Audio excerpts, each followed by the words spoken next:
Natsume Yu is a loser stuck in the friend zone. But everything changes when his best friend suddenly falls in love with him, and not just her, even a model and his best friend too. As a child, Natsume had to sell 100 pieces of jewelry in a single day so his parents wouldn't force him to work as a government official. But his ugly face didn't help at all, and he hadn't sold a thing until he met Himari, the most popular girl, who for some reason took notice of him, or rather of his handmade jewelry. Without Natsume even knowing, the girl had already sold several pieces under his name. When Natsume saw her, he couldn't help but think she was very cute. But one of those crazy girls better kept as a friend than as a girlfriend. The good thing was that thanks to Himari, the useless protagonist actually managed to sell his pieces that day. The two got along super well. Maybe, in the future, Natsume thought they'd end up as a couple. But no, they became best friends instead. They were inseparable. It wasn't that Natsume wanted to spend all his time with her, it was that she simply wouldn't leave his side. So much so that no other girl would come near him because everyone thought they were dating.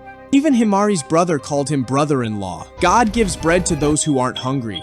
Himari told him that if by the time he was 30 he hadn't opened his jewelry shop, then the two of them would get married. It turned out that she had loved Natsume's jewelry for a long time, but what she loved even more were his eyes. She said she'd help him sell, but in return, he had to give her his eyes because when he worked, he focused so deeply that she wished that feeling belonged only to her. Toxic girl. Himari believed she didn't like Natsume because if she did, she would have kissed him already, but she didn't want anyone else to take him away either. If he ever got a girlfriend, she didn't want him to leave her. Basically, I don't want to be with you, but I don't want you with anyone else. Meanwhile, when Natsume saw the new girl, Rion, he thought she was beautiful. But just like you and me, Natsume was also scared of women. He noticed she was wearing one of his jewelry pieces right at the moment it fell, and, as if it were from Temu, broke as soon as it hit the floor. Since it was his own creation, he lost his fear for a second and told her he could fix it. But the girl gave him the look of one of those feminists angry at men, so Natsume did the only right thing: he ran for his life. But he couldn't escape her because his best friend Shinji showed up, the same Shinji who had dated Himari in the past. She had gone out with him only because she was bored, but when she found out Shinji had 5 girlfriends, she dumped him. The macho. Anyway, the important part is that Shinji asked Natsume if he had met a girl yesterday. When Natsume said kind of, Shinji introduced him to Rion. And it turned out that Himari and Rion already knew each other from childhood. Rion came to Natsume to have the bracelet repaired, and we realized she wasn't angry after all. Despite having that mean-looking face, she was simply clumsy, even clumsier than Himari. And apparently, she was the only one who contradicted Himari and actually managed to tame the beast. When Natsume repaired the bracelet, he disappeared into his own dimension, because when he worked, he saw and heard nothing else. By the time he finished, the girls had even played a prank on him. But something good came out of it. Now that Ryan got to know him better, she found Natsume interesting, realizing he was the one who made the jewelry Himari wore in her photos.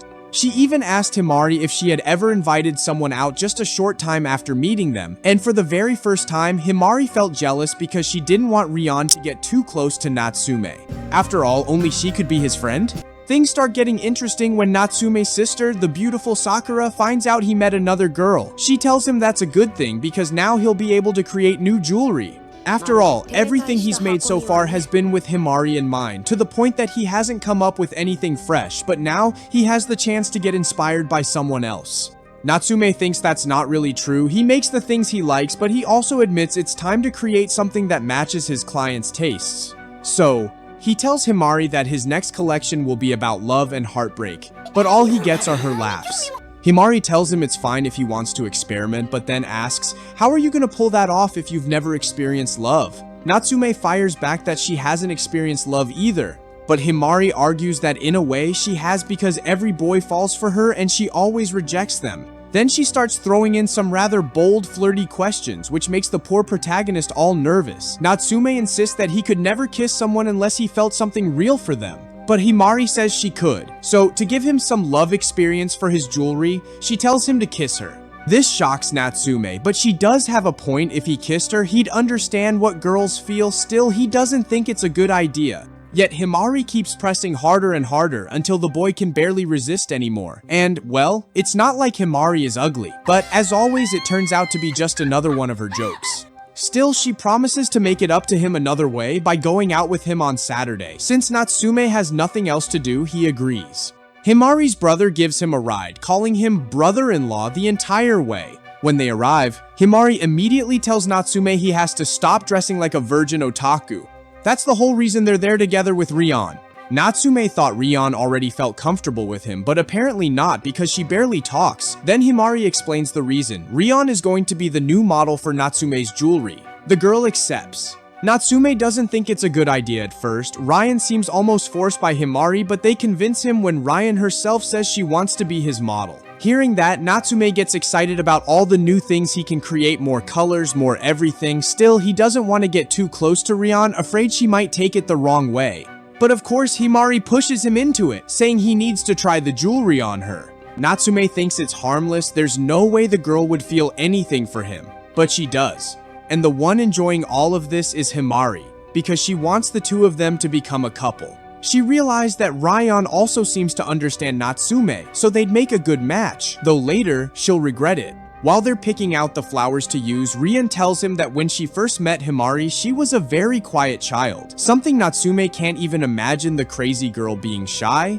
Rion also takes the chance to ask him why he likes flowers so much. He doesn't really want to answer, because to him it feels like a corny story, but since things have to move forward, he starts telling it anyway. When he was a child, he once got lost in a garden and so did a little girl. To calm her down, he spent the only money he had to buy her a flower. From that moment on, he realized what a single flower could do for a person. Deep down, he still holds on to the hope of seeing that girl again, but it seems he's blind because she's right in front of him. Rion tells him that very flower became her favorite, and from that day on, she's loved flowers just like he does. That's right, these two were destined to meet. Himari knows it too. She says she's happy for them both, but for some reason she can't feel at ease. It bothers her that Natsume looks at Rion with those eyes, and she shows it the very next day. Even though she greets Natsume, she keeps her distance from him. The protagonist notices and wants to know what's wrong, but before he can talk to her, Rion arrives, grabs his arm, and cheerfully says, "Good morning." She won't let go until he greets her back. By the time he finally does, Himari has already left. Rion goes all in. She even starts bringing little gifts for Natsume. Himari teases him, saying it looks like he already has a girlfriend. But what Natsume really wants to know is why she's pushing him and Rion together in the first place. He's not stupid, he knows Himari has done everything to make him and Rion closer. But he doesn't like that she does things without asking him. What he doesn't realize is that this time, the one who gets nervous around him is Himari herself. While Natsume is working, Himari tells him he acts too formal around Rion, but with her, he loosens up. Natsume denies it, but she insists, saying, "Of course you do. If it were just the two of you, maybe you'd even kiss her." Natsume protests, saying she shouldn't say that, since the whole kissing thing before was just a joke and she was the one who made that joke.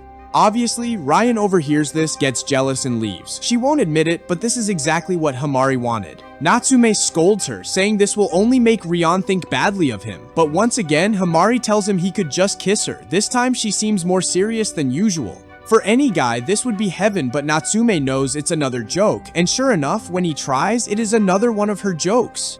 Yet under her breath, Himari whispers, scolding him for not taking the risk. Like, girl, first you say yes, then you say it's a joke, and then you blame him for not daring? Later, when Natsume tells Shinji what's going on, Shinji realizes something is happening with Himari and he thinks he knows what island. But for now, he doesn't tell his friend. That afternoon, they have a photo session. Even though Ryan looks beautiful, Natsume can't seem to make her look different from Himari. He's only ever photographed Himari, so he doesn't know what to do. But Ryan saves him, Himari whispers something to her, and suddenly, Ryan strikes a pose that leaves Natsume speechless. They both get nervous. When the session ends, Natsume asks Himari what she told Rion to get that pose, but she won't tell him. Instead, she says he should make her a romantic bracelet like the one he's going to make for Rion. But Natsume, without holding back, tells her he can't because he doesn't see her that way. To him, she's just his best friend. Himari has been placed in the friend zone, and she knows it. She tells herself this was bound to happen because they've always been just friends. But for the first time, she admits to herself that she really does like her best friend. And she regrets never confessing her feelings long ago because now he has a new love. She can't interfere. All she can do is watch as the love of her life becomes happy with the love of his life. Now it's time for the boy to reveal the new piece he's been working on. Everyone is there, and when he unveils it, they're left speechless. It's that beautiful, a hairpin for red hair. As a good friend, Shinji wants Natsume to move forward with Rion. He also notices how Himari is getting more and more jealous whenever Natsume gives Rion attention instead of her. Shinji takes advantage of the situation and tells Natsume to put the hairpin on Rion. Nervous, Natsume does it, and it looks amazing on her, so much so that Shinji suggests Rion should become his new main model. At that very second, Himari yells no, but she quickly calms down, saying maybe it would just be too much work for Rion. Yet Rion says she would actually like to do it. Shinji keeps pressing more and more, and with every second, Himari grows more desperate. She even asks Natsume to defend her, but this time he doesn't take her side. He tells her that, ultimately, it is difficult to work with her because of her behavior. Every prank she pulls on him gets harsher and harsher, and he doesn't know how much longer he can endure it. This time, he agrees with everyone else. Himari stays quiet, digs something out of her bag, and when Natsume asks what's wrong, she throws a glass of water at him. She tells him that the two of them are over and that she doesn't want him to speak to her ever again. The two of them start giving each other the silent treatment, and Himari thinks that by doing this, he'll fall in love with her. But unlike other protagonists, Natsume actually has self-respect and he doesn't say a word to her. Well, at least until something happens. Himari sends a message to Rion telling her to enjoy Natsume because she's going to Tokyo. To lure her into telling them what's going on, they use her favorite food. The girl thinks she's Spider-Man and takes the cookies. Natsume tells her to stop playing games because it feels like she's just screaming for his attention. But instead of answering, Himari runs away. Natsume quickly catches up with her and asks what she plans to do in Tokyo. She tells him a modeling agency offered her a job, and besides, it's better this way so he can be with Rion. But Natsume takes this badly. He tells her it feels like she only used him to pass the time and to make her jewelry, showing how little she actually cares about him. His words stab Himari in the heart. She replies that apparently he's the bad one, because now that he's found a prettier girl, he's abandoned her and broken their promise of always being just the two of them. But she understands because he's in love with Rion, and she understands because she's in love too. In their fight, the worst happens. Natsume accidentally breaks Himari's necklace. When she pushes him away, he tells her she only cares about what people do for her and that he was just one more out of many. Natsume doesn't realize what he's just said, but for Himari, those words shatter her heart. She grabs the necklace and throws it in his face. And that's when Shinji steps in to save him. He admits that yes, he insisted on Rion becoming the new model so she and Natsume could get closer. But dating isn't the hard part. The hard part is keeping the relationship going, and with Himari standing between them, it would never work. But Natsume insists that he and Himari are best friends, inseparable. Shinji tells him that going from best friends to lovers is just one step. He needs to clarify his feelings because if he feels something for Himari beyond friendship, then he has to be honest and tell her. He can't be with Rion while being in love with another girl. And coming from a womanizer like Shinji, that advice is solid gold. Natsume thinks about everything and remembers that the only girl who ever saw him when he was invisible to everyone else was Himari. So if life doesn't want them to be together, he'll make it possible himself. He sends messages to Himari, apologizing. But what he doesn't know is that her whole going to Tokyo thing was a lie, just a trick to make Natsume beg her not to leave. And apparently, it works. Well, I say apparently because Himari thinks he's going to beg her every single day, make her all kinds of jewelry, and eventually she'll forgive him. But remember that this guy actually has self-respect, right? Natsume doesn't pay attention to her at all, not in class, not at lunch, not even on the weekend. In fact, he even goes out with Rion. The one who notices Himari is acting different is her brother. When she tells him what's going on, he finally says what we were all waiting for. He scolds her for playing games with Natsume. He tells her that this way she'll never achieve anything and she has to remember the promise they made that Natsume would open his jewelry shop. Because in the past, Himari's brother even humbled himself so that Rion's sister would post photos with Natsume's jewelry. But Himari insists it's hard, because now she's in love with her best friend. Her brother asks her, do you want him to be your boyfriend, or do you just want him to be yours? You need to get your thoughts in order and figure out what you really want. Himari doesn't fully understand her brother's words honestly. Neither do I, but what matters is that she goes to meet Natsume to apologize. And before she can say anything, the boy acts like a true Romeo. He tells her that if she goes to Tokyo, he'll go too. He doesn't care if he never sells jewelry again, he just wants to be by her side because she's the most important person he has. Then he gives her a ring he made just for her, something unique, for his best friend. She tells him she's not going to Tokyo after all and jumps with joy at the gift. Then she asks him to let her be the main model again, and he agrees. Himari accepts being the best friend of the boy she loves because just being by his side is enough for her, even if it means hiding her true feelings. But what she doesn't know is that Natsume loves her too. In fact, the flower he placed on the ring he gave her means that he loves her. The problem is, he thinks she'll reject him. And honestly, it's kind of justified because years ago when Himari used to get confessions from boys every single day, she once told Natsume that she liked pure things, like their friendship. And that's why she made him promise never to fall in love with her, that they would always remain best friends. Without realizing it, she signed her own curse. Now she's the one suffering, because in order to make things feel normal again, Natsume is the one who jokes about them dating. He waits for her to get flustered, but nope. At least not in front of him, though the truth is that Himari does get nervous inside. Meanwhile, Natsume has his own problem. He left his semester exams blank or barely filled in because he spent the whole night making Himari's ring. At least he gets a chance to retake them, and Himari says it's her duty to study with him, but something else worries her more. Now the whole world knows he's the one making the jewelry. Natsume tells her it's no big deal. He couldn't keep his anonymity forever anyway, but Himari is truly worried because it means lots of girls will start approaching him. He reassures her, saying that for his eyes, she's the only one who exists. What neither of them realizes is that Ryan was listening, and the look on her face says it all. Just like the look I had when I saw my best friend with my ex. When study time comes, Natsume goes to Himari's house because she told him her brother would help him study. But when he gets there, she admits it was a lie. Neither her parents nor her brother are home. That means the two of them are alone. Natsume's mind starts to fly, imagining all kinds of things, but it turns out to be another prank from her because Hibari actually is home and more than ready to make Natsume study with him all day long. After several hours of studying, Himari tells Natsume to take a bath and as a reward, she'll wash his back. Knowing it's just another of her jokes, Natsume says, "Fine, I'll take that reward." She didn't expect him to answer so confidently, so she has no choice but to go through with it. Natsume is super nervous, being alone with the girl he likes, but when he opens the door, nothing good awaits him, another prank. Afterward, Hibari tells him he's glad they made peace with Himari and that she owed him an apology, but Natsume explains that he was the one who apologized to her. Let's not forget, Himari never apologized for lying about going to Tokyo. She never even told him it was a lie. Knowing this, Hibari realizes he needs to talk seriously with his sister. The next day, Hibari drives both Himari and Natsume to school. Rion sees them together and the jealousy on her face is obvious. What makes it worse is that Natsume casually mentions to Rion that he spent the night at Himari's house. He insists it was only to study, but Rion knows Himari has other intentions with the boy she likes. So she makes a decision. She's going to study with Natsume too. Himari, of course, doesn't want Rion there, but there's nothing she can do about it. And now she has even more things to worry about because since everyone found out who's been making the famous jewelry, several girls start approaching Natsume. It's the first time so many girls come to him at once, and he gets nervous. Luckily, his friend jumps in and jokes to the girls that Natsume belongs to me.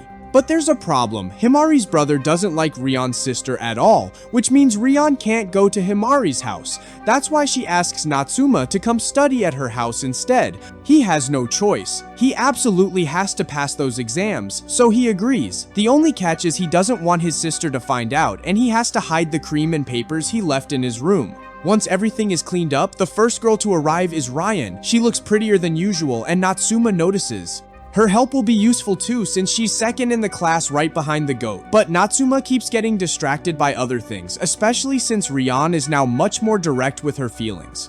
She even tells him, "If I get nervous, it's because I like you." We also learn that during the time Natsume and Himari weren't talking, Rion confessed her feelings to him. And yes, even though he rejected her, he actually rejected her. Rion has only become bolder and more straightforward since then, just like now when she suddenly gives him a tight hug. But of course, something has to happen at the worst possible moment, because right then Himari arrives with Natsume's sister. After clearing up the misunderstanding, what really surprises Himari is when Natsume tells her that Rion confessed to him not once, but 4 times, yet neither of them seems nervous about it. And that's because Rion openly admits that for now, she doesn't have feelings for Natsume. Still, the boy can't deny that she's beautiful and that she was his first love. But he knows he can't let himself be carried away by that. God really does give bread to those who aren't hungry.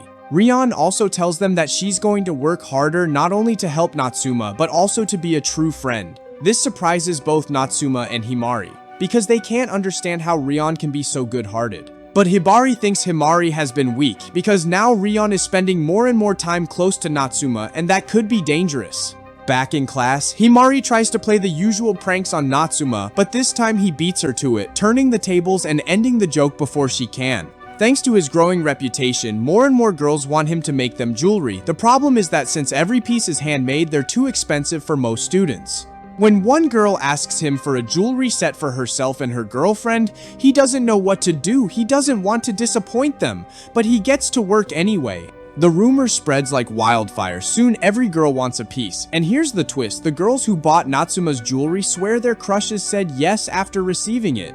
Word spreads, and now he's working non-stop day after day. At least it gives him more time with Himari. She's grateful for that and even thinks to herself that if she were given the chance to go back in time and only be friends with Natsume, she'd refuse, because she loves him with all her heart. But nothing good lasts forever. One girl who bought something goes crying to her parents, claiming she was scammed because of the price, demanding a refund. A teacher calls Natsume in to talk about it. He understands the situation and, being the good kid he is, promises to help, but for now, he has to stop selling at school. If he can't convince the other teachers, he might have to stop for good. Natsume accepts it, but what he doesn't understand is why someone would lie like that, and then we see who it was, the witch who spread the rumor. Since the boy she liked rejected her, she blamed Natsume's jewelry and called it worthless trash. Himari refuses to let her get away with that and confronts her directly, but the coward runs away.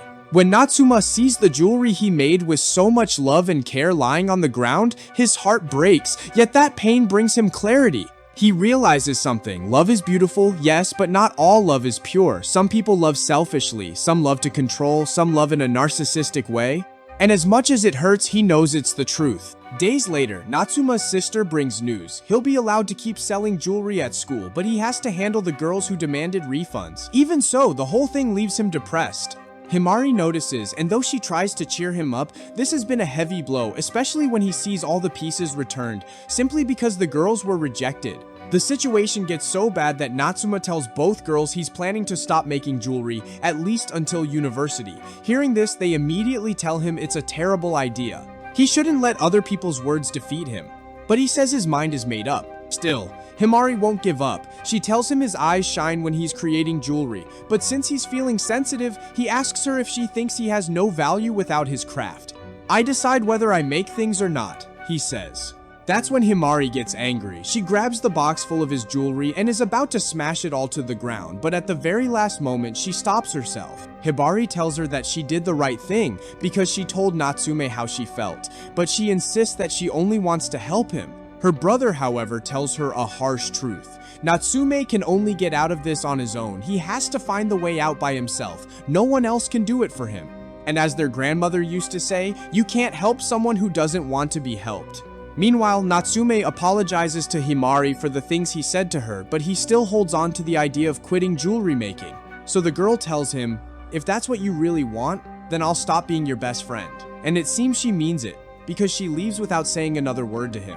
It's not that she's a bad person, she just wants her best friend to find his own answer. And wow, he really does. While spending time with Ryan, she takes him to her room, but only to show him a pair of earrings he had made for Himari. He admits that he had actually been making those pieces so that Himari would stay close to him. How did he realize this? Well, the moment he saw one of his creations lying on the floor, he felt nothing. Even though he had stayed up all night making it, there was no pain in seeing it discarded. That's when he understood the true purpose of his work. It was always for Himari to see them. To help him decide, Rion confesses again. She tells him she really likes him and that she'll support him in any new things or passions he wants to explore. But she makes it clear he has to choose between her and all those adventures or Himari. Rion says this so he'll stop fooling around and choose to follow his heart and his craft, and of course with Himari. And that's exactly what Natsume does. "Rion, we don't deserve you." When they arrive at school, they find Himari watering the flowers that Natsume usually takes care of. This time, the two of them are honest with each other. She apologizes for lying about Tokyo, but he tells her it doesn't matter. That doesn't change the fact that she's the most important person to him. Nervous, she splashes a bit of water on herself, and Natsume finally admits that everything he had been doing was always about her, about making her happy. But the most important part? He decides to return to making jewelry this time, focusing on what others feel. This makes Himari happy, but since he still doesn't have the courage to fully confess his love, things just go on as always. And that's both good and bad. Meanwhile, we see the goat arriving to pick someone up, and that someone is Ryan's sister, Kurei. Back at school, Himari wants to get closer to Natsume, but he's acting stranger than usual, glued to his phone and ignoring her. So she asks if he wants to come over and spend the night, but Rion cuts her off, grabs Natsume by the hand, and walks away. This worries Himari because lately he's only been spending time with Rion. But it's not that he's fallen for her. Rion is actually helping him deal with his feelings of love. She's an angel, giving him advice on how to confess to Himari. Rion is the true heroine here. To get his attention back, and since the holidays are coming up, Himari suggests they go buy a bikini together. Natsume gets nervous just thinking about all the possibilities. But now that he sees her differently, he feels like he might get too flustered, so he asks Ryan to come with them. Of course, Ryan teases him, thinking he just wants to see both of them in swimsuits. And honestly, Natsume doesn't exactly deny it, but in reality, he just wants Himari to feel more comfortable. Still, Rion tells him she has something to do that afternoon, so she won't be able to go. Reward or punishment? That's what Natsume wonders as he accompanies his best friend to the clothing store. Himari tells him this time he should pick something he likes. She shows him a few options and says she'll try them on, but when she changes and comes out, the girl tells him she chose a really cute one. Natsume, however, feels that if he looks at her body, he won't be able to control himself and the sun will rise. That's why the poor guy just runs and runs like my dad did the day I was born. But when he finally gets home, Kurei's already waiting for him. And this is not good news. Unlike her sister Rion, this woman is cold and calculating. Without wasting a word, she tells Natsume that she came to the city to take Himari with her. Let's remember at the beginning, Himari had denied being part of a modeling agency, an opportunity Kurei herself had secured for her. She even paid all the expenses so that Himari could move to Tokyo with her. But then out of nowhere, Himari said no. Now Kurei understands it was because of Natsume. Kurei tells him to let Himari go. She'll be a great model, she can't waste her talent just standing next to his mediocre jewelry. Then, right to his face, she spits out that his pieces are trash, the kind you can find anywhere, and suddenly she turns into Mr. Beast, pulling out a briefcase full of money to bribe him into leaving Himari. But our champion fires back. He tells her to shove the money up her ass. He's not gonna let his friend turn into someone like her. And on top of that, she can't just come to his house to insult him. Then Hibari shows up to help, but he freezes. Why? Because he and Kurei used to be a couple, and she still has some of his stuff saved on her phone. That means he can't do anything. And yes, this woman is the real villain. Kurei tells Natsume that if Himari doesn't want to go with her, then she'll use the debt Himari owes her as blackmail. But she's willing to be merciful. If Natsume can impress her with one of his pieces, she'll forgive Himari's debt and leave them alone. But if he fails, she'll make sure his dreams never come true. When she leaves and Himari hears about everything, the girl says she'll fix it by paying off the debt, or rather, her brother will. But they all know that won't work. If they pay her off, Kurei is capable of opening a jewelry shop right next to Natsume's, just out of spite, just to prove it's not a game to her. So the only real option is to do exactly what she asked. Everyone knows it's tough, because Kurei is not someone who's easily impressed. But Natsume sees this as an opportunity. All this time, he's been spoiled by the people around him. Everyone tells him his jewelry is beautiful, but what he really needs is a fresh opinion. All this time, he's been spoiled by the popular kind of them. And he will not lose because that would mean saying goodbye to his best friend. And not just that, saying goodbye to the love of his life. To find new inspiration, the group heads to the beach, where they have a lot of fun. Still, Natsume can't seem to find anything that truly excites him. But then he sees some children playing, and suddenly he remembers something that might help him. That's how the three of them end up visiting the teacher who taught Natsume how to make flower arrangements. He asks Yumi to show him what others have made, to get inspired. And among the photos, he finds one of him and Himari when they were little kids. In it, Himari had long hair, and Rion can't help but think she looks so pretty like that. When it's time to make the flower arrangements, Himari decides to sit this one out. She thinks she's not good at that kind of thing, not good at anything that requires creativity, unlike Rion, who seems to succeed at almost everything on the first try. Sometimes Himari wishes she could be like her, just to have more in common with Natsume. She wishes he only had eyes for her. The good thing is that Natsume now knows exactly what he'll do. He's going to base his piece on the sunflower, and he's lucky because his teacher shows him a field of sunflowers not too far from the city. On the trip, it's only the two best friends since the others couldn't come along. That's good for Himari, or well, kind of, because the boy always keeps his distance. She thinks it's because he doesn't want Rion to get jealous. In her mind, he pulls away from her to stay closer to Rion.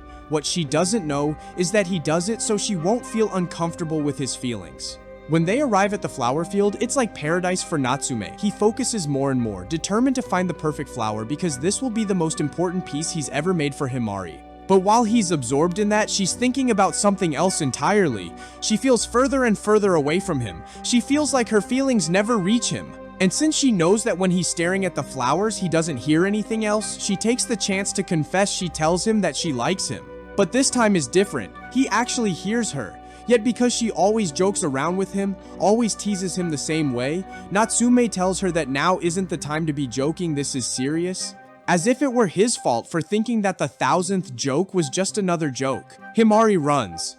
She runs until she falls and almost bursts into tears. But even if she didn't want him to, he finds her, and she can't hold back anymore. Finally, what we've been waiting for since the very beginning, she tells him she likes him. When they return, our boy isn't exactly the brightest, because even though she just showed him how she feels, he still wonders if she really looks at him with the same eyes of love that he has for her.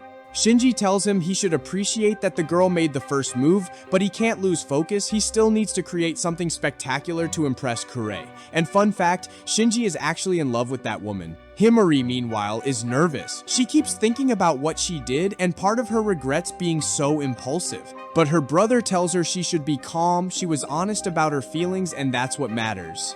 Then again, he realizes Himari also ate his food. Rion also knows about the confession, but she's calm. She tells Natsume that now is the moment he needs to tell Himari what he feels. He can't wait any longer. Besides, she says she's fine. Even if they became a couple, that wouldn't change the fact that she likes him. But even if she says she's fine, when she sees Himari, she can't resist giving her a little payback. Natsume tells her that they can't ignore what happened, but this isn't the time to argue either. They'll talk after Kurei's test is over. Everything seems to be going well, but of course, things have to get complicated.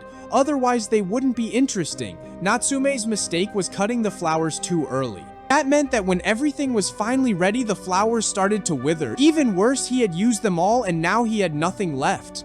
Hibari tells him it doesn't matter, they'll find more sunflowers. The two of them search all over the city, and by sunrise, they manage it. The piece is finished. The moment of truth. Kure looks at the sunflower design and admits it's beautiful, so beautiful she even wants it for herself. Everyone thinks this is a victory. But no. She tells Natsume it's lovely, yes, but not enough. Natsume snaps back, saying it didn't matter what he made, she was always going to say that just to win. But Kure shakes her head. That's not true, she tells him. If he had truly shown her something spectacular, she would have forgotten all about Himari. Instead, what he gave her was nothing more than a spare part. Thanks to Natsume's sister, Kure knows about the ruined flowers, and it irritates her that even knowing what was at stake, the boy didn't give 100%. So, it's over. Himari is going to Tokyo. Natsume confronts his sister for telling Kure about the flowers, but she doesn't back down. She says Kure was right, he hasn't been focused for a long time. Just a little love in his life was enough to throw him off balance. When the teachers called her in about the returned pieces, she noticed several really were low quality.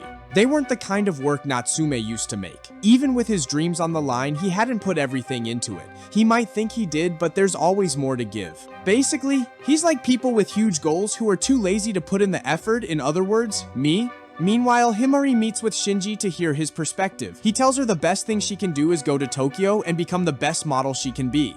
Because let's not forget it was Himari's image that helped Natsume sell his jewelry in the first place. And if she becomes famous, she'll help him even more.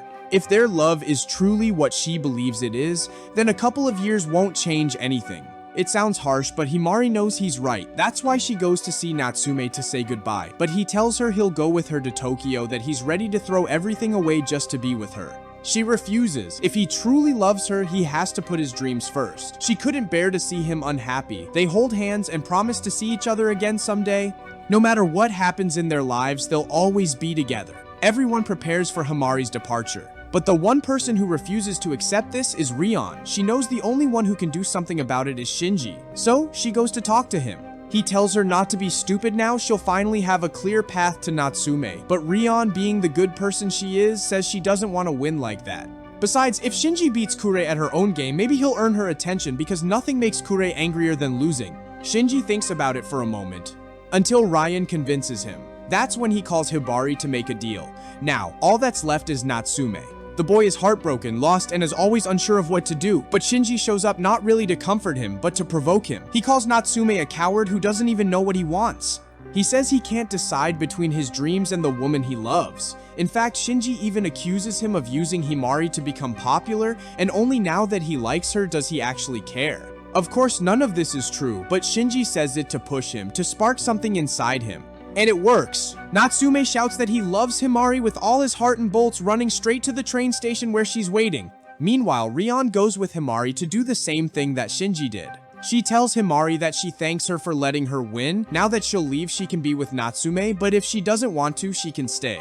Himari tells her she can't do that because she cares about Natsume's dreams, and that's why she'll go to Tokyo. But the girl tells her that's not true. If she wants, she can go in her place. She just has to give her Natsume. Of course, since for her dreams are the most important thing, she wouldn't have problems putting her feelings aside. Himari starts crying and tells her that she does care, she can't live without Natsume, but she doesn't want them to leave their dreams behind, the dream of opening a store. But Ryan tells her that's not both of their dreams, their real dream is to be together, and they said it was the store because neither of them realized how much they loved each other. At that moment, Natsume comes running to tell the girl that no matter his dream, he wants to be with her. That's it, champion, show her your love. But at that moment, the villain would arrive who tells them that he lost the challenge and must hand over Himari. But here again comes the goat of this anime. Shinji from above throws a bag full of money at Kure and tells him that he pays Himari's debt. It turns out that Shinji had reached an agreement with Hibari to pay the debt, and since the redhead knows she has lost, she gets angry and tells Hibari to take her somewhere else and tells the guys that everything is over now. Yep, just that simple. Shinji tells them that basically he paid the debt because he enjoys seeing how their romance evolves and he wants a front row seat. After that, everyone goes to celebrate at a sushi restaurant, and when the couple is alone, out of nowhere Natsume tells her that for the moment he'll leave the dream of his store, and it's because he still doesn't fully understand other people's desires, and it's better to wait until then. Besides, he doesn't want their relationship to end when they get the store, he wants her to be by his side for the rest of his life, but this time it was a joke for her. That's it, King, give her back the joke. After the vacation, both try to continue as always, but they can't because love won in this anime. Besides, they can't help but look at each other with loving eyes. I wish that would happen to me. Natsume gives her back the necklace and everyone is happy forever. The end. Comment love and I'll give you a shout out, plus your best friend will pay attention to you. Subscribe to the channel and give it a like so I can eat this week. My name is Alex and may God bless you. Bye bye.